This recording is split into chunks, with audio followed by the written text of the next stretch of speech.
बिस्मिल्लाहिर्रहमानिर्रहीम। मलक सज्जाद ब्लॉग्स में खुश आमदीद।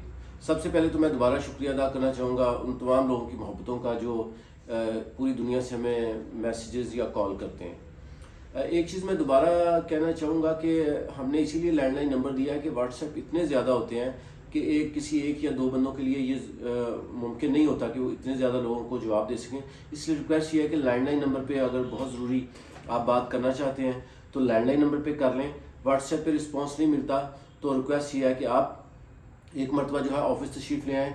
तो या आपका अपना ऑफिस है, इसमें कोई ऐसा प्रोटोकॉल नहीं है आने के लिए, तो हमेशा आप लोगों के लिए दरवाजे खुले हैं, तो आप ज़रूर ऑफिस तशरीफ़ ले आएँ, हम हाजिर हैं। अब मैं पिछले कोई 5 साल में कोई 35 से 40 मरतबा जो है वो मैं दुनिया के मुख्तलिफ मुल्कों में जो है वो मैंने विज़िट किया है टूरिज़म पर्पज़ के लिए, ग्रुप्स के साथ भी, इंडिविजुअल भी, दोस्तों के साथ भी। लेकिन पूरी दुनिया में एशिया साइड और यूरोप साइड पे जितनी भी मैंने ट्रैवलिंग की है, मुझे दो जो एरियाज़ हैं या दो जो कंट्रीज़ हैं वो बहुत खूबसूरत लगे हैं। एशियन साइड पे जो मलेशिया है उसका एक जजीरा है लंकावी, ये बहुत ही खूबसूरत है। अगर आप कभी मलेशिया से लंकावी जाएं बाय एयर तो इंडोनेशिया की सरहद के साथ जाते हैं और दुनिया के खूबसूरत तरीन नज़ारे और आपको पहाड़ जो हैं और उनकी जो स्ट्रक्चर है वो आपको नज़र आएगा। और आप वो जो जजीरा है वो भी एक कमाल आइलैंड है, जजीरा है। अच्छा, अगर हम यूरोप साइड पे जाएं तो यूरोप साइड मैंने इतना ज़्यादा यूरोप को देखा हुआ है। आप सब लोग जानते हैं तीसरे चौथे महीने अल्हम्दुलिल्लाह हम यूरोप जाते हैं। लेकिन यूरोप में मैंने जो एक कंट्री है जिसको हम लोग यूनान के नाम से जानते हैं, इससे खूबसूरत जगह मैंने पूरे यूरोप में नहीं देखी। उसकी वजह यह है कि हमारे जो लोग हैं वो तो यूरोप को ये जो यूनान है उसको सिर्फ इसलिए जानते हैं कि हमारे लोग जो जाते हैं वो डंकी लगा के तो टर्की तक जाते हैं और टर्की से आगे डंकी लगा के यूनान में एंटर होते हैं और यूनान से फिर आगे दूसरे मुल्कों को जाते हैं। तो बेसिकली उसको एज ए गेटवे हम समझते हैं कि जी यूनान जो है यूरोप में एंट्री का रास्ता है। लेकिन टूरिज्म पॉइंट ऑफ व्यू से आप बिलीव करें कि मैंने यूनान से खूबसूरत जगह नहीं देखी। उसकी वजह यह है कि यूनान जो है वो 80% जो है वो पहाड़ों पे मुश्तमिल है। इतने खूबसूरत उसके पहाड़ हैं, चोटियां हैं, इतनी खूबसूरत डिज़ाइन की, और उसमें आपको छोटे छोटे टाउन्स और छोटे छोटे जजीरे मिलते हैं जो ख़ास तौर पर उनके जो एक ख़ास स्ट्रक्चर है कि वाइट कलर की बिल्डिंग्स और ब्लू कलर की उनकी छतें हैं। जब आप मेरी ये व्लॉग्स देखें उसके बाद आप जाके यूनान अगर टाइप करें या ग्रीस टाइप करें तो आप देखेंगे कि उनके ख़ास मखसूस किस्म के आपको वाइट कलर के घर, ब्लू कलर की छतें और सात समंदर, ये इतने खूबसूरत उनके टाउन्स हैं कि अगर आप ट्रैवलिंग के शौकीन हैं तो मैं कहता हूं कि अगर आपने यूनान नहीं देखा तो समझें कि आपने कुछ नहीं देखा। क्योंकि यूरोप एक अलग चीज़ है जबकि जो यूनान है, जो ग्रीस है, ये अलग चीज़ है। ये बेसिकली चूँकि 80% पहाड़ों पे मुश्तमिल है और इसमें तकरीबन जो मेरी इंफॉर्मेशन 800 से ज़्यादा जो है इसमें मुख्तलिफ़ किस्म की जो है वो झीलें हैं और मुख्तलिफ़ किस्म के जो है वो आप समझ लें कि इसमें टाउन्स हैं, इसमें टूरिस्ट प्लान हैं और पूरी दुनिया से लोग जो है, ख़ास तौर पर वो लोग जो बीच को एंजॉय करना चाहते हैं वो इस पे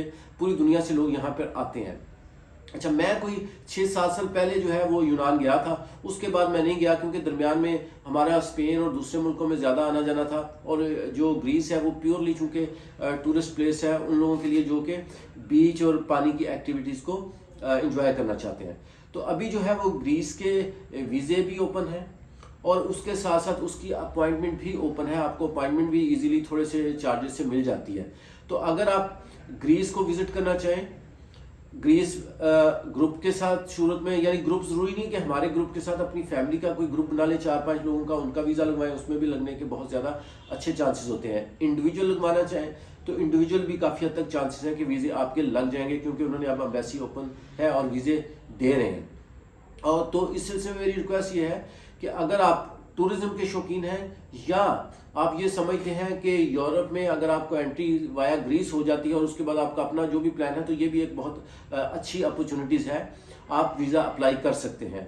अच्छा, वीज़ा अप्लाई करने के लिए ग्रीस की भी वही रिक्वायरमेंट्स हैं जो बाकी शेंजन कंट्रीज़ की हैं कि अगर आप जॉब करते हैं तो 3 सैलरी स्लिप्स आपको चाहिए और कंपनी का NOC चाहिए और 3 या 6 मंथ की बैंक स्टेटमेंट चाहिए। जिन लोगों की बैंक स्टेटमेंट नहीं है वो किसी भी दूसरे की बैंक स्टेटमेंट विद एफिडेविट वो जो है वो इस्तेमाल कर सकते हैं, एज पर लॉ वो इजाज़त होती है उसकी। अच्छा, अगर बिजनेस कर रहे हैं तो बिजनेस का प्रूफ, NTN टैक्स रिटर्न اور 6 منتھ کی بینک اسٹیٹمنٹ پرسنل یا کمپنی کی یہ دے دیں. یہ نارمل سی ریکوائرمنٹس اصل میں ہمارے ہاں لوگ جو ہے وہ ریکوائرمنٹس کو دیکھ کے ڈر جاتے ہیں. پوری دنیا کی ریکوائرمنٹس ایک جیسی ہیں اور ہر چیز کا سلوشن یا حل موجود ہے کہ اگر یہ ڈاکومنٹس نہیں ہے تو اس کے اگینسٹ کون سا آپ ڈاکومنٹس لگا سکتے ہیں. اگر آپ کی جیسے اسٹیٹمنٹ نہیں ہے تو آپ کیسے اسٹیٹمنٹ لگا سکتے ہیں. تو اس سلسلے میں میری آپ لوگوں سے ریکویسٹ یہ ہے کہ جو گریس ہے اس کی جو ہے وہ ویزے اوپن ہے. اگر آپ ویزے کے سلسلے میں ہم سے کنسلٹنسی لینا چاہیں تو آپ ہمارا جو واٹس ایپ نمبر ہے اور جو لینڈ لائن نمبر ہے, اگر واٹس ایپ پہ رابطہ نہیں ہوتا تو لینڈ لائن پہ کال کر کے آپ انفارمیشن بھی لے سکتے ہیں. اور بہتر یہ ہے کہ آپ ہمارے آفس تشریف لے آئیں, آپ کے لیے دروازے کھلے ہیں. یورپ کی کسی بھی کنٹری کی آپ کو کنسلٹنسی چاہیے ہو ہم حاضر ہیں. گریس کی جو اس وقت جو یونان کی جو پوزیشن ہے اس کی کوئی 15 سے 20 دن بعد کی جو ہے وہ اپائنٹمنٹ اوپن ہے. وہ اپائنٹمنٹ آپ خود بھی بک کر سکتے ہیں, کسی کنسلٹنٹ کے تھرو بھی بک کر سکتے ہیں. وہ آپ کو تھوڑے سے چارجز کے اوپر وہ مل جاتی ہے. ڈے بائی ڈے جیسے جیسے اس کے اوپر رش ہوگا ظاہر سی بات ہے چیزیں تھوڑی مشکل ہوتی جائیں گی. تو یہ ایک لیٹسٹ اپڈیٹ ہے وہ ان لوگوں کے لیے جو ٹورزم پرپز سے جانا چاہتے ہیں یا ان لوگوں کے لیے جو یورپ میں انٹری چاہتے ہیں کسی بھی شینجن کنٹری کے تھرو. بہت شکریہ, دعا میں یاد رکھیں. اللہ حافظ.